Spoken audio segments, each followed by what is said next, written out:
जय हिंद दोस्तों। हमारे देश में अगर तबलीगी जमात वाले एक मस्जिद में जमा हो जाते हैं कुछ लोग, तो उनको कहा जाता है कि ये कोरोना बम है, ये देशद्रोही हैं, ये देश के दुश्मन हैं, ये देश की लोगों की जान से खेल रहे हैं।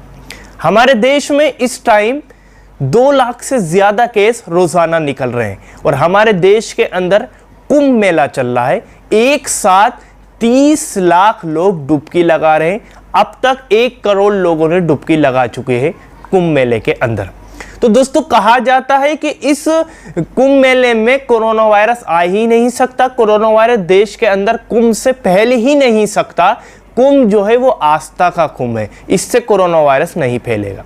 दोस्तों, आपको याद होगा कि जब 2020 के अंदर जब 2020 में लॉकडाउन हमारे देश में लगा था, तो उस टाइम डेली 500 केस निकल रहे थे और तबलीगी जमात को इस तरीके से बदनाम किया गया था कि पूरे देश भर में अगर कोरोना वायरस फैला है तो वो तबलीगी जमात वालों ने फैलाया।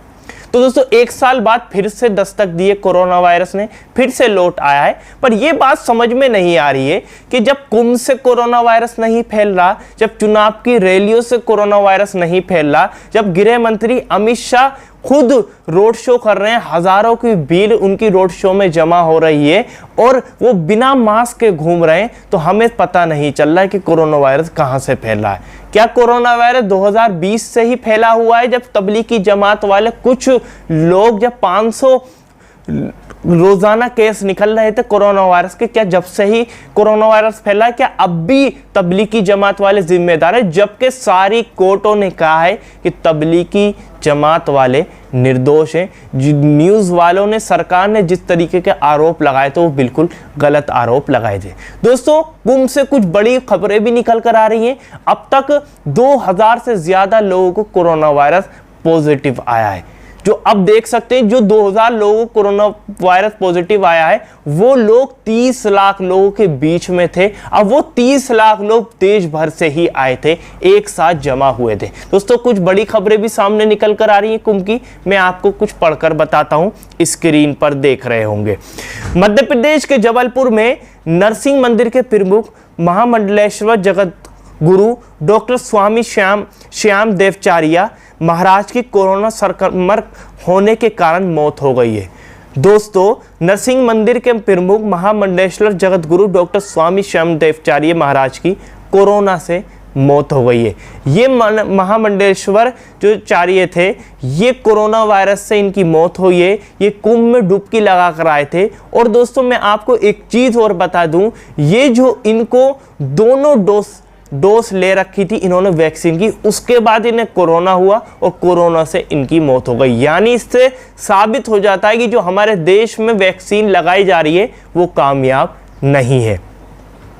वे कुंभ में शामिल होने के बाद कोरोना वायरस का शिकार हो गए थे। उनकी तबीयत खराब होने के बाद उनमें कोरोना के लक्षणों की पुष्टि हुई थी। इसके बाद शुक्रवार को उनकी मौत हो गई।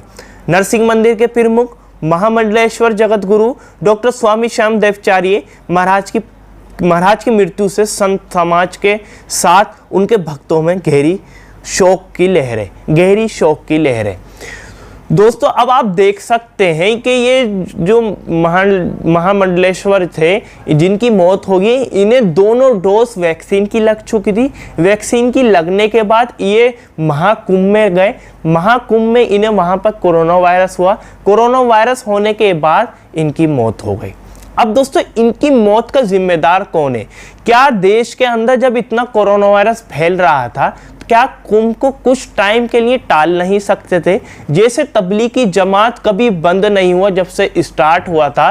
जब कोरोना वायरस स्टार्ट हुआ तो तबलीगी जमात को भी बंद कर दिया गया था, जब 500 डेली केस निकल रहे थे। अब दोस्तों, 2 लाख से ज़्यादा रोज़ाना केस निकल रहे हैं और 1000 से ज़्यादा लोगों की मौत हो रही है। तो दोस्तों, ये तो सवाल उठता ही है, जब आप तबलीगी जमात वालों को बोलते हैं कोरोना बम और आप बोलते हैं महाकुंभ वालों को ये आस्था का प्रतीक है, तो दोस्तों इसमें आपका डिफरेंस दिखता है कि आप किसी एक धर्म के साथ दिख रहे हैं और आप किसी एक धर्म के खिलाफ दिख रहे हैं। जबकि मीडिया वालों को और हमारे देश की सरकार को कभी किसी का पक्ष नहीं करना चाहिए।